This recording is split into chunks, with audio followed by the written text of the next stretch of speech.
Ara touched the ancient stone tablet with her 6 delicate fingers. The writing on it was old, very old. So old that most people in the galaxy had forgotten how to read it. But Ara was different. She had spent 300 years of her life studying the past. She was an archivist for the Galactic Council, and she loved finding secrets that others had forgotten. The tablet spoke of something called the Watchers. According to the old stories, they were beings who came from a yellow star. They appeared long before the Council existed. They watched other species grow and learn. Then one day, they simply vanished. Most people thought the Watchers were just stories, like monsters under the bed or ghosts in the dark. But Ara believed they were real. She stood in the Forbidden Archive, a place where few were allowed to go. The room was dark except for the blue light from her scanning device. Dust floated in the air. It had been thousands of years since anyone looked at these old records. "I found something," she whispered to herself. The tablet mentioned a system, a place with 8 planets circling a yellow star. The third planet was covered in water and land. The old text called it a blue jewel. The name of this system was Sol. Ara's heart beat faster. She had heard this name before in other old texts, always the same story, always the same mystery. Where did the Watchers go? Why did they leave? Were they still out there somewhere? She took the tablet to the council chambers the next day. The council was made up of leaders from 50 different species. They met in a huge round room with a dome ceiling that showed the stars above. Each leader sat in their special chair, designed for their unique body. "Council members," Ara began, "I have found proof that the Watchers were real." The room filled with sounds. Some leaders laughed. Others made clicking noises with their mouths. One large creature with 4 arms waved them in the air. "Not this again," said Council Prime. He was old even for his long-lived species. His skin was gray and wrinkled. His eyes were tired. "Ara, we respect your work, but the Watchers are mythology. They are stories parents tell children." "But the evidence is old rock with old writing," interrupted. "We have real problems to solve, trade disputes, border conflicts. We cannot waste time on fairy tales." Ara felt her hope sink. She looked around the room. Most of the council members had already stopped paying attention. They were talking to each other or looking at their data screens. Only one seemed interested, a young council member named Al. He was from the Empire, a powerful military species. He looked at Ara with sharp eyes. "Even if these Watchers existed," Al said slowly, "they are gone, dead for thousands of years. Why should we care about ghosts?" Ara left the chambers feeling defeated, but she could not stop thinking about the tablets. That night she returned to the archives. She searched through more records. She found mentions of Sol in 12 different ancient texts. All said the same thing. The system was protected by something, a barrier, a wall of energy that no ship could cross. They did not die, she realized. They hid. Far away, in a part of space the Council had never explored, something was happening. The Sol system was indeed protected by a barrier. For thousands of years, it had kept everyone out, but it also kept humans in. Inside the barrier, humanity had grown. They built cities on Mars. They mined asteroids. They created space stations around Jupiter. They became strong and advanced. And they watched. For 200 years, they had been listening to signals from the galaxy. They learned about the Council. They learned the languages. They studied every species. Captain stood on the bridge of his ship, the Harmony. He was tall for a human, with short black hair and steady eyes. He wore the dark blue uniform of Earth's contact fleet. Today was the day he had trained his whole life for. "Status report," he said calmly. "The barrier is down, Captain," replied his second officer. "We are ready to begin the jump sequence." Looked at the view screen. He could see Earth behind them, beautiful and blue. Ahead was nothing but dark space. But beyond that darkness was the galaxy. Billions of stars, thousands of species, and none of them knew humans existed. "Send the message to the fleet," ordered. All ships prepare for faster-than-light jump. We go together. Behind the Harmony, 99 other ships powered up their engines. Some were military vessels, sleek and dangerous. Others were science ships, built to explore and learn. And in the center was the diplomatic vessel, carrying Ambassador and her team. Sat in her quarters, reviewing her notes. She was younger than most ambassadors, only 40 years old. But she had been chosen for her calm mind and her gift for understanding others. She knew that the next few days would change everything. Either humanity would join the galaxy in peace, or there would be war. She did not want war. None of them did. But humans had learned from history they would arrive ready for anything. 5 minutes to jump, a voice said over the ship's communication system. Closed her eyes and took a deep breath. She thought about Earth, about her family, about all the people who were counting on her to do this right. On the Harmony's bridge, counted down the final seconds. 3, 2, 1, jump. The fleet vanished from Sol's system in a flash of light. They reappeared at the edge of Council space, at a border system that served as a gateway. The moment they arrived, alarms started going off on every Council patrol ship in the area. On a small patrol vessel, a young officer stared at his screen in shock. "Sir," he said to his captain, "I am detecting 100 unknown ships, large ships, military configuration." The patrol captain looked at the screen. His face went pale. "That is impossible. No one comes from that direction. That space is empty." "Sir, they are hailing us. The signal is being broadcast in our language, perfect grammar. How do they know our language?" The captain took a deep breath. "Open a channel." His face appeared on the screen. He looked human, but the aliens had never seen a human before. To them, he was just another unknown species. "This is Captain of the Earth Contact Fleet," he said clearly. "We come from the Sol system. We come in peace. We request to speak with the Galactic Council. We have been waiting a long time to meet you." The patrol captain could not speak. His mouth opened, but no words came out. Behind's image, the captain could see the bridge of a ship. It looked advanced, very advanced. Did he say Earth?" The patrol captain finally whispered. Back in the council chambers, Aura received an emergency message on her data pad. She read it once, then twice. Her hands started shaking. She ran through the corridors, her footsteps echoing on the metal floor. She burst into the Council Prime's office without knocking. "They are here," she said, breathing hard. "The Watchers, they are back. They call themselves humans, and they are here." Commander watched the patrol ships approach his squadron. There were 12 of them, small and fast. They circled the human vessels like nervous fish around a shark. He understood their fear. The human ships did not look like anything else in the galaxy. The Harmony and the other ships had smooth, dark hulls. They were designed by human engineers who had no idea what alien ships looked like. They just built what worked, what was efficient, what was deadly if needed. "They are scanning us, Commander," said his tactical officer. He was young but sharp. Active sensors, very curious. Smiled slightly. "Let them look. They will not find any weaknesses." The patrol ships kept their distance.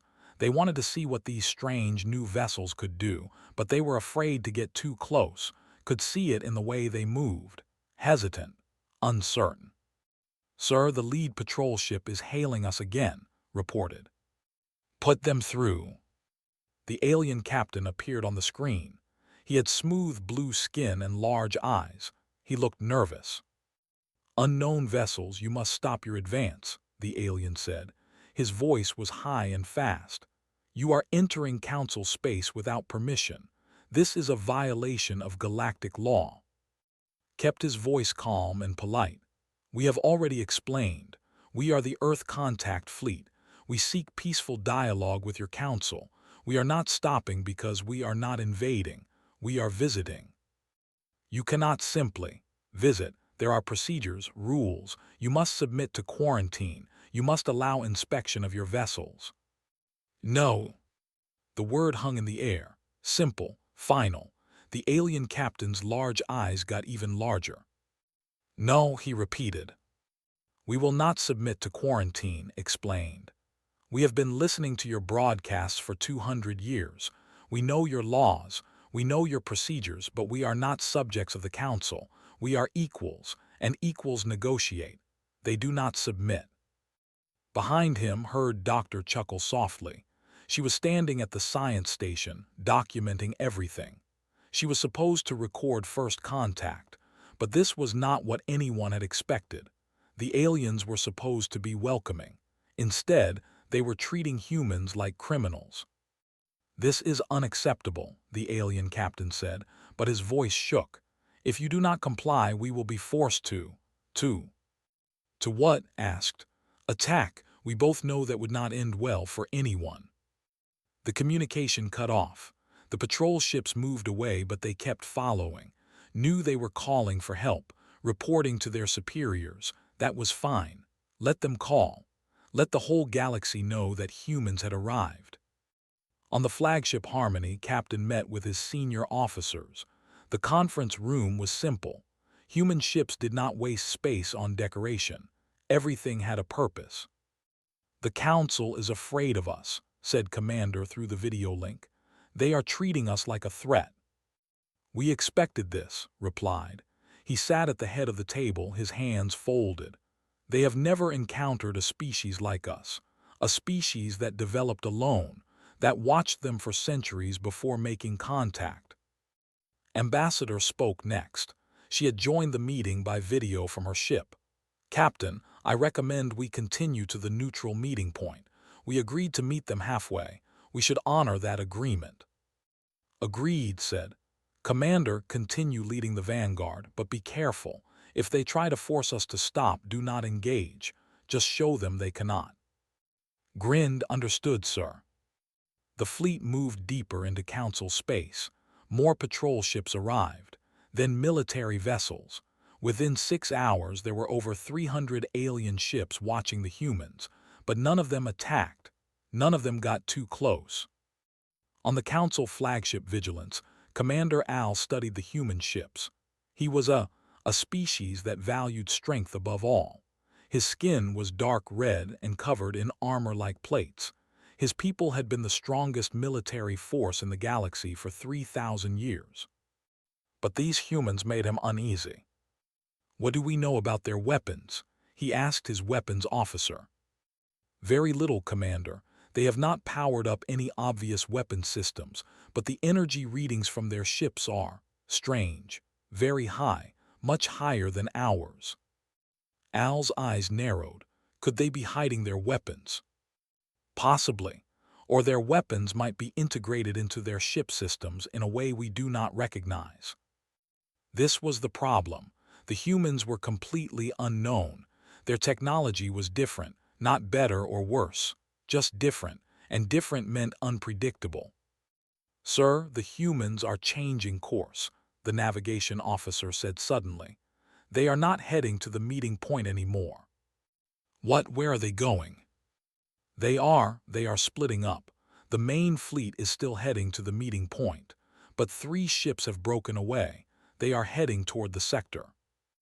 Al stood up quickly. That sector has Council research stations. Are they attacking? No, sir, they are. They are just passing through, moving very fast, faster than any of our ships. The commander watched on his screen as the 3 human vessels accelerated. They moved like nothing he had ever seen. No ship should move that fast. It was what he knew about physics. Follow them. But it was useless. The Council ships could not keep up. The human vessels reached the edge of the sector, scanned something, then jumped away. They were back with their fleet before the Council ships had traveled even half the distance. What just happened? Al demanded. His science officer looked confused. I think they were just showing off, sir, demonstrating their speed. They scanned our research stations but did not approach them. They wanted us to know they could reach anywhere in our space whenever they wanted. Al sat back down slowly. These humans were playing a game, a dangerous game. They were showing strength without attacking. They were saying, we could hurt you if we wanted to, but we choose not to. It was smart, it was very smart. Back on the Harmony allowed himself a small smile. His little demonstration had worked perfectly. The council ships had pulled back. They were keeping their distance now, respecting the human space. "Ambassador, we are approaching the neutral meeting point," he said into his communication device. "I am ready, Captain," replied. "My team and I are prepared to board the shuttle." "Good luck, Ambassador. The whole Earth is watching." Ended the call and looked at her team. There were 5 of them, all experts in different fields, all ready to represent humanity to the galaxy. "Remember," she said to them, "we are not asking for permission to exist. We are announcing our presence. We are equals. We have always been equals. They just did not know we existed." Doctor was part of his team. She carried data pads filled with information about Earth, about humanity, about everything they wanted to share. She was excited. This was the greatest moment in human history. The shuttle left the diplomatic vessel and headed toward a massive space station. It was neutral ground, built by the Council for meetings between different species. The station was beautiful, covered in lights and made of materials that shimmered. As their shuttle approached, they could see dozens of alien vessels already docked. The Council had sent representatives from many species. Everyone wanted to see the humans. "Are you nervous?" whispered two. Looked out the window at the station, at the alien ships, at the stars beyond. "No," she said quietly. "We have been preparing for this for 200 years. We are ready. The question is, are they ready for us?" The shuttle docked. The door opened. An ambassador representing all of humanity stepped into a galaxy that thought humans were only a myth. The aliens waiting in the docking bay fell completely silent. They stared. They had seen the human ships. They had heard the human voices. But seeing a human in person was different. Was tall and elegant. She wore a simple gray suit that represented Earth's unified government. Her black hair was tied back. Her expression was calm and confident. She looked at the crowd of aliens. So many different shapes, so many colors, so many eyes watching her. She smiled. "Hello," she said in perfect galactic common language. "My name is I come from Earth, and we have so much to talk about." The conference room was large enough to hold representatives from 30 different species. They all sat around a circular table, each in chairs designed for their unique bodies. Ambassador sat with her team, facing Council Prime. The old leader studied her with tired eyes. "You say you come from the Sol system, from Earth, but our records show that region of space is empty, uninhabitable, blocked by an energy barrier that has existed for." "The barrier existed," confirmed. "We did not create it. We found it there when our species became advanced enough to leave our planet. For thousands of years, we lived inside that barrier, like a cage we could not escape." "Then how are you here?" asked a small alien with green scales. "We learned," said simply. "We studied the barrier, we experimented, and 20 years ago we finally understood how to bring it down. We dismantled it piece by piece. It took us 2 decades, but we succeeded." The room filled with whispers.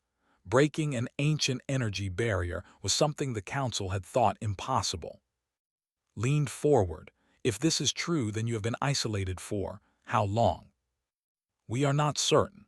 Our oldest records suggest the barrier has existed for at least 50,000 years, maybe longer."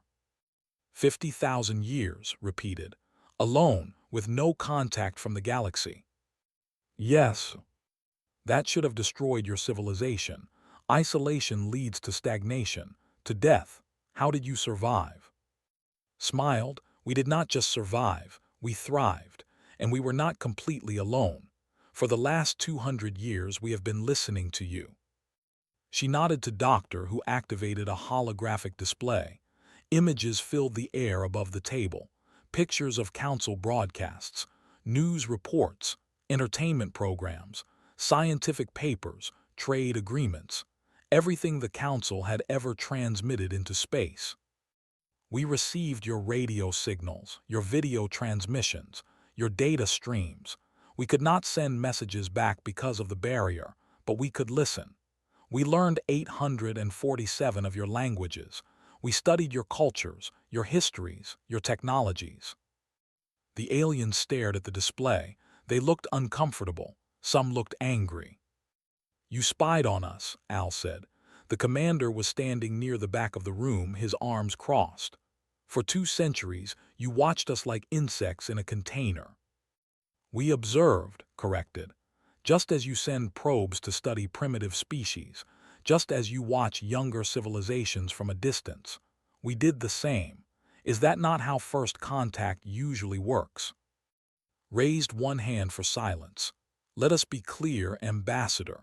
You are claiming that humanity developed alone, without any help from the galactic community, without any knowledge sharing, without any trade or contact. Yes. That violates our understanding of how civilizations develop. Every species in the Council reached the stars with help from others.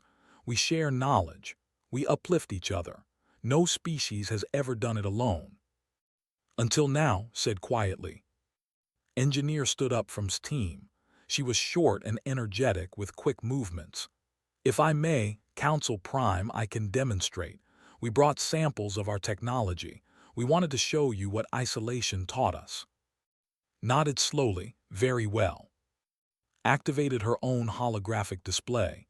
Technical diagrams filled the air, mathematical formulas, energy readings. She spoke quickly, excited to share. This is our quantum field drive. It allows faster-than-light travel without using the hyperspace lanes you rely on. We can travel anywhere. We are not limited to established routes. The Council's chief scientist, a tall alien with 4 arms, stood up suddenly. That is impossible. Hyperspace lanes are natural phenomena. They are the only safe way to travel faster than light. They are the only way you know, replied. But they are not the only way that exists. When we could not access your hyperspace network, we had to invent something else. She changed the display. This is our medical technology. We have eliminated 98% of diseases through genetic therapy and nanotechnology. Our average is 200 years and increasing. Our AI systems are fully integrated with human society. They help us think, create, and solve problems, but they are designed with strict ethical guidelines.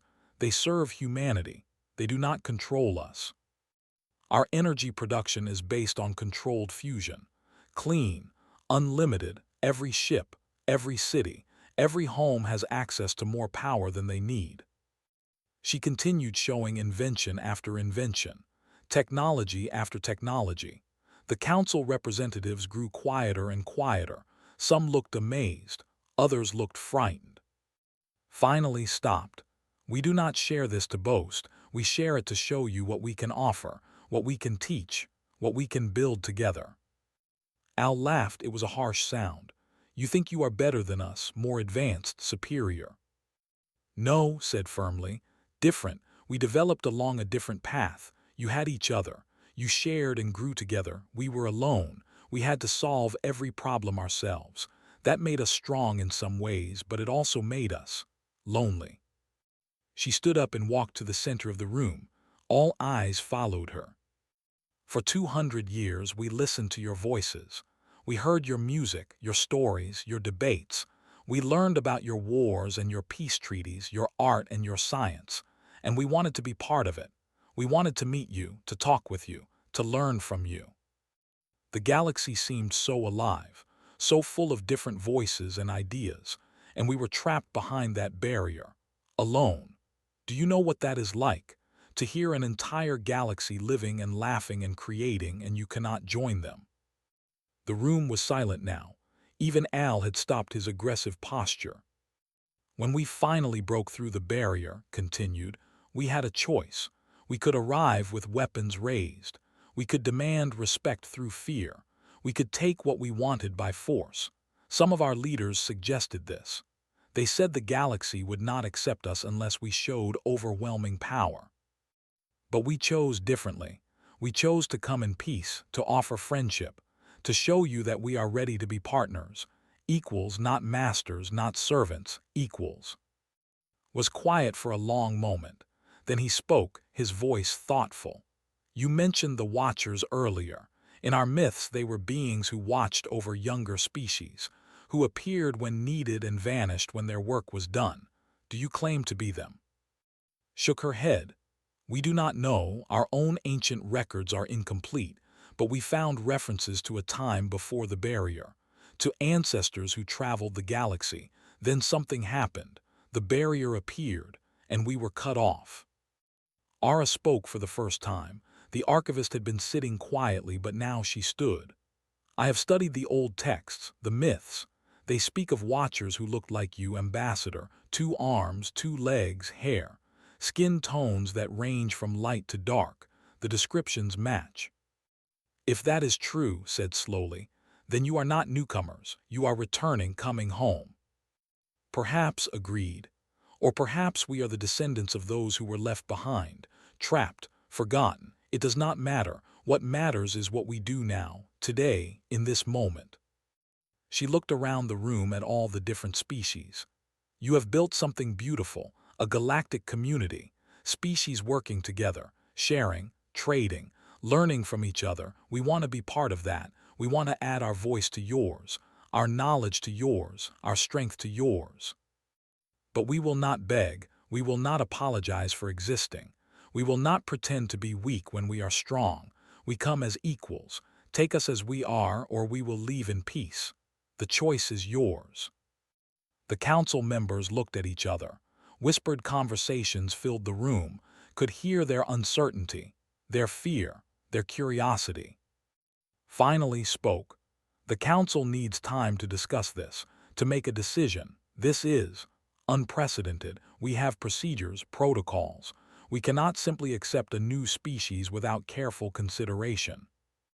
We understand, said. Take the time you need. But while you decide, we will establish an embassy. We will begin cultural exchanges. We will start trading information, not waiting for permission, acting as the independent civilization we are. Al stepped forward. You are very confident for someone asking to join our council. Met his eyes without fear.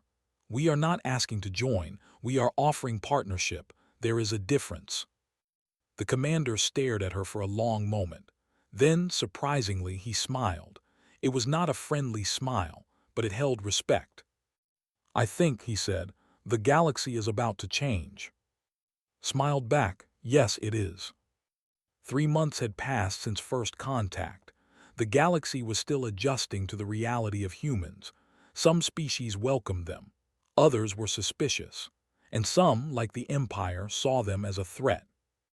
The exploration ship Curiosity was small, carrying only 300 crew members. It was on a peaceful mission, mapping unknown star systems near the galactic rim. Lieutenant was on the bridge when the alarm started. Sir, we have multiple ships dropping out of hyperspace, the sensor officer said. Her voice was tight with worry. Military vessels, 8 of them. Stood up from his chair. He was young for a lieutenant, only 30 years old. This was his first deep space assignment. Hail them, ask their intentions. The communication officer tried. No response, sir. They are powering weapons. Why would they? The first blast hit the Curiosity before he could finish the sentence. The ship shook violently. Lights flickered. People fell from their chairs.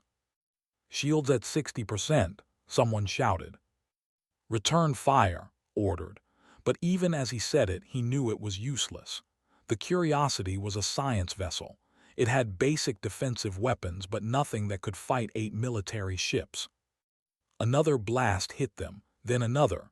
The ships were not trying to disable them, they were trying to destroy them. Engineering reports hull breach on Deck 4. Life support failing in sections 7 through 12. Sir, they are ignoring our surrender signals. Grab the communication panel. This is Lieutenant of the Earth vessel Curiosity. We surrender. We are a civilian science ship. We have no military capability. Please cease fire." The ships did not stop. They continued firing methodically, without mercy. "All hands abandon ship," shouted. "Get to the escape pods now." The crew ran through shaking corridors. Some made it to escape pods, many did not. The ship was breaking apart.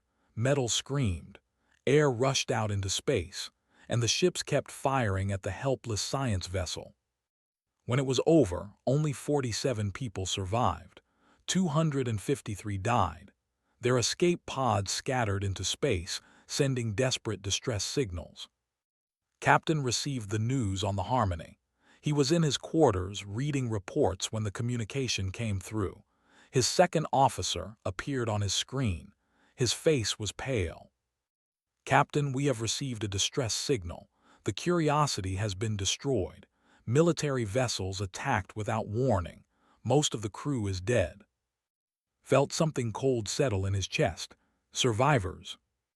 47 in escape pods. A council patrol found them and brought them to the nearest station. "Where is the fleet now?" "They returned to space, sir. They are claiming it was a defensive action. They say the Curiosity entered their territory without permission." "That is a lie. The Curiosity was in neutral space. We have navigation logs to prove it." "Yes, sir." "Stood up, summon all senior officers. Conference in 10 minutes, and contact Ambassador, she needs to know." The conference room filled quickly. Every senior officer looked angry. Doctor was crying. She had friends on the Curiosity. "They murdered them," Commander said. His voice was hard. "This was not a mistake. This was not an accident. They wanted to test us, to see how we would respond." "Agreed," said the tactical officer. "The Empire has been against our presence from the beginning. This was deliberate." Ambassador joined the meeting through a video link from the Council station. "I have spoken with Council Prime. He is calling for an investigation, but they are refusing to cooperate. They say their actions were justified." "Justified?" Voice was sharp with pain. "They killed 300 people, scientists, researchers, people who were there to learn, not to fight." "I know," said softly. "I know." Spoke calmly, but everyone could hear the steel in his voice. "What is the Council prepared to do?" Hesitated. "They are discussing options, but they are powerful. They have been the Council's primary military force for thousands of years. The Council is afraid to act against them. So they will do nothing. They will issue a statement. They will condemn the action. But real consequences? No, I do not think so." The room was silent. Everyone understood what this meant. The galaxy was watching. This was a test. If humanity did nothing, they would be seen as weak. Other species would think they could attack humans without consequence. But if humanity reacted too strongly, they would be seen as dangerous, as a threat. Captain said, "We have to respond. If we do not, this will happen again." Nodded slowly. "Yes, but we will do this carefully. We will show strength, but we will not start a war." He looked at Ambassador. "Inform the Council that we are recalling our fleet. Tell them we are returning to Earth to consider our position in galactic affairs." Understood immediately. "You are not really going back." "No, but they do not need to know that yet." The human fleet began moving. All 100 ships turned and headed away from Council space. The Council watched with relief. They thought the humans were leaving, giving up, going home. But in reality, the fleet was gathering, organizing, preparing. On Earth, Fleet Admiral received her orders. She was an older woman with gray hair and sharp eyes. She had spent 40 years in the military. She knew how to fight, and she knew how to win. "Mobilize the second and third fleets," she ordered. "We are going to the—" Her officers looked shocked. "Admiral, that is an act of war." "No," said calmly. "It is a demonstration. They believe they can kill humans without consequence. We are going to show them they are wrong." 3 days later, the galaxy received a shock. 500 human warships appeared in orbit around the. They did not fire. They did not threaten. They just appeared, silently, all at once. The military panicked. They scrambled their fleet. They powered up their defenses, but the human ships did nothing. They just waited. On the planet below, 3 billion citizens looked up at their sky. It was full of human vessels, blocking out the stars. Fleet Admiral broadcasted a message.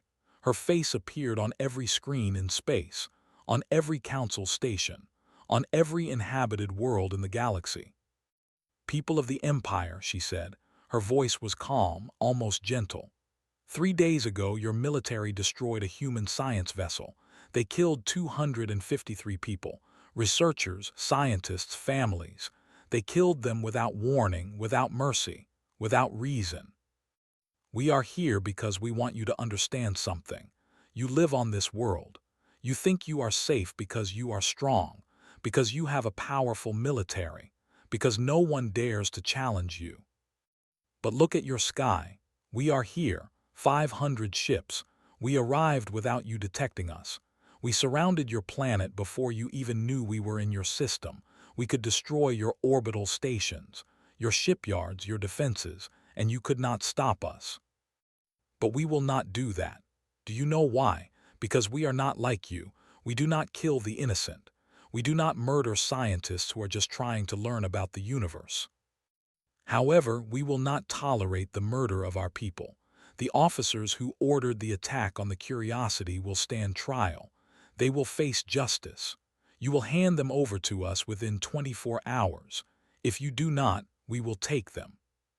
This is not a negotiation. This is not a request. This is a statement of fact. You killed our people. There will be consequences." The message ended. The human fleet remained in orbit, silent, waiting. On the council station, the representatives were in chaos. Some demanded that the humans leave. Others praised them for their restraint. Some wanted to send their own fleets to support them.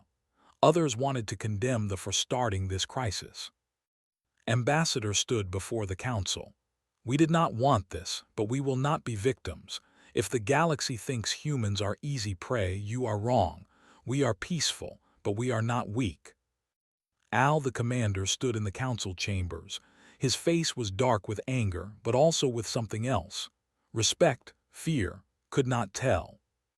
"Your fleet is impressive," he said, "but you are making enemies human." "We are making a statement," replied.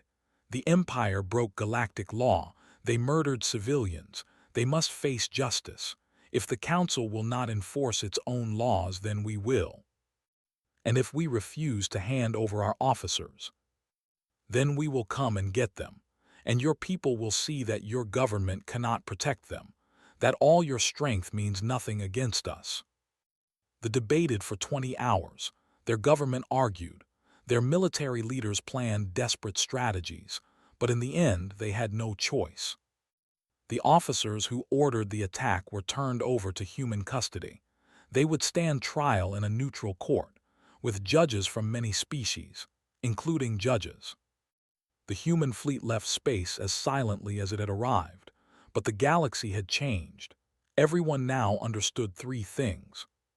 Humans were not a myth, they were real, they were powerful, and they would protect their own. No one would test them again. 1 year had passed since humans arrived in the galaxy.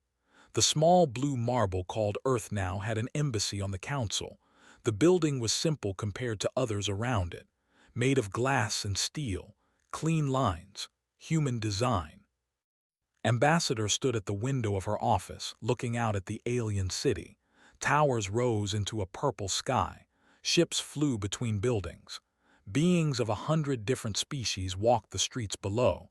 She still found it beautiful. Even after a year, the diversity amazed her. Her assistant entered with a data pad. "Ambassador, the council session begins in 1 hour.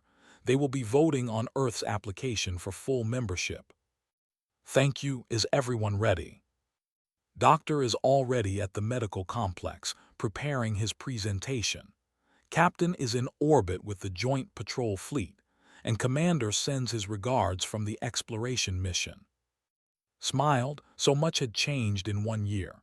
After the incident, the galaxy had watched humans carefully, some with fear, others with hope, but slowly, gradually, humanity had proven itself.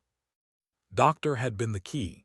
The young doctor had taken human medical technology to the galaxy. He had shared it freely. No cost, no demands, just pure scientific cooperation. The results had been extraordinary. Human genetic therapies cured diseases that had plagued alien species for. Human surgical techniques saved lives that would have been lost. Human mental health treatments helped species deal with trauma and illness.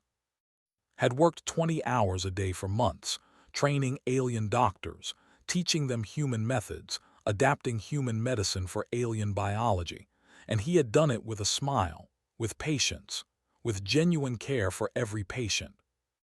The galaxy noticed. When humans offered something, they gave it completely, no strings attached. But medicine was only part of the story.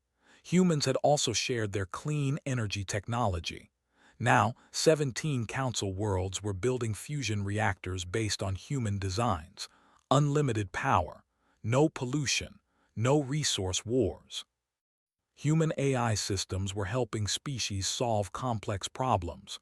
Climate change, resource management, traffic patterns, education systems. The AI never controlled, never demanded, it only assisted, only helped. And most importantly, humans had become partners in keeping the galaxy safe.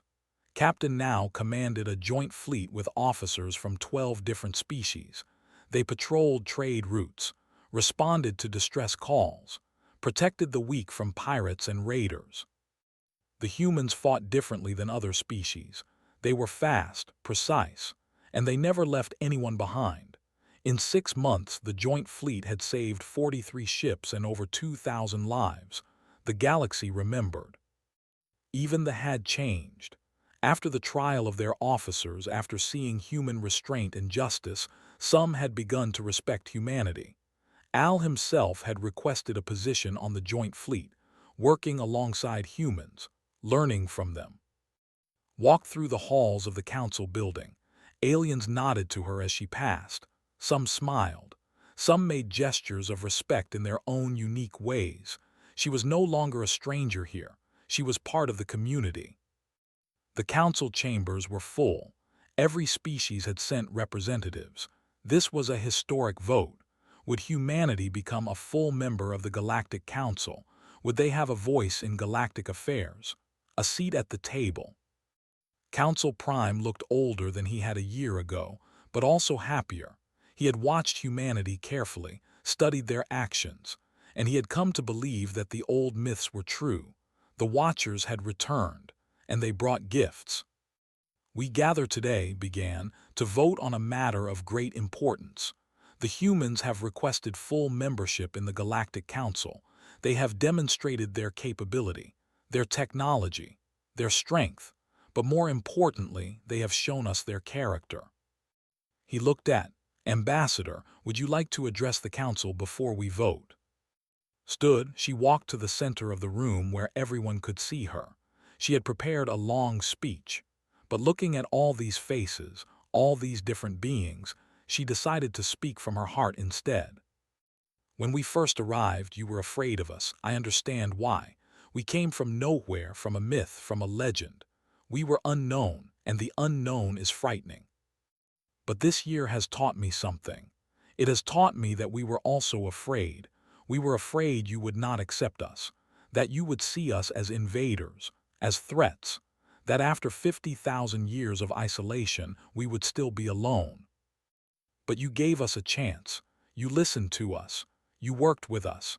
And together, we have accomplished things neither of us could have done alone. She smiled. Doctor tells me that last week, a child on the planet was cured of a disease that has no name in our language, a disease that has killed millions of his species. That child is alive because human doctors and doctors worked together, shared knowledge, trusted each other. Captain tells me that yesterday, the joint fleet rescued a colony ship that had lost power. 2,000 people who would have died. They survived because humans and Tellarians and Morphs worked as one crew, one team. This is what we came here to find. Not power, not territory, not domination. We came to find connection, to be part of something larger than ourselves, to add our voice to the great song of the galaxy. If you accept us today, we promise to be worthy partners. We will share everything we have. We will protect the weak. We will explore the unknown. We will face challenges together, as equals, as friends, as one galaxy. The chamber was silent when she finished. Then slowly one being began to make a sound, a clicking noise. Others joined in. Each species had their own way of showing approval, clicking, humming, whistling, stomping. The chamber filled with sound. Raised his hand for quiet. We will now vote. Those in favor of granting Earth full membership in the Galactic Council. Lights appeared around the room. Green lights, so many green lights. Felt tears in her eyes. Not all the lights were green. Some species still voted no, still feared, still doubted, but most said yes. The motion passes, announced. Earth is hereby granted full membership in the Galactic Council. Welcome, Ambassador, welcome, humanity, welcome home.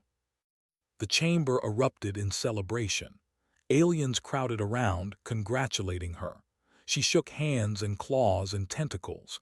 She accepted embraces from beings who did not even have arms, and she laughed and cried at the same time. Later on the Harmony, Captain gathered his crew. They watched the council broadcast together. When the vote was announced, the entire ship cheered. People hugged. Some cried. They had done it.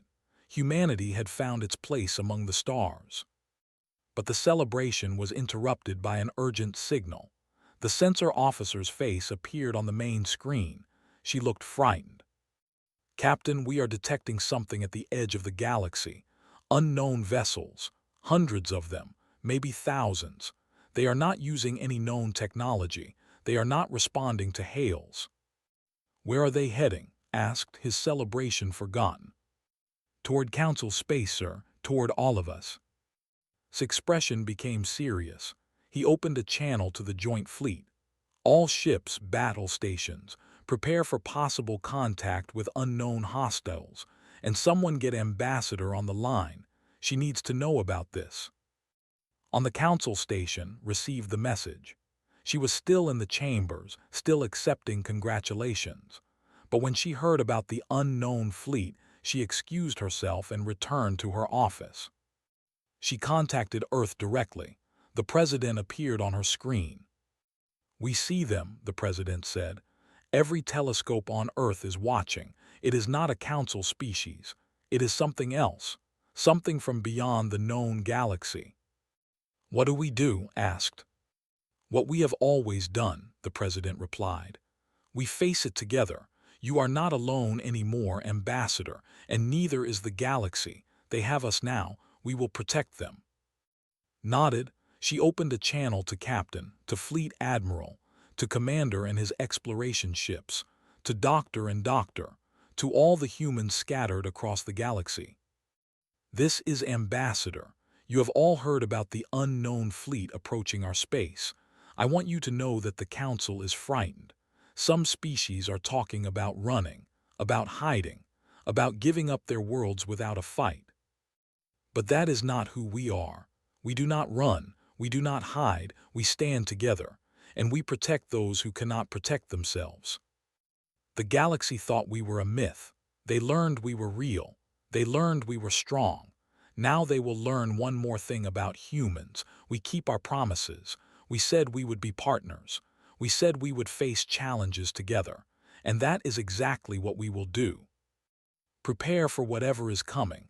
Coordinate with the Council fleets. Share our technology, share our tactics, and show the galaxy that they did not just gain a new member today.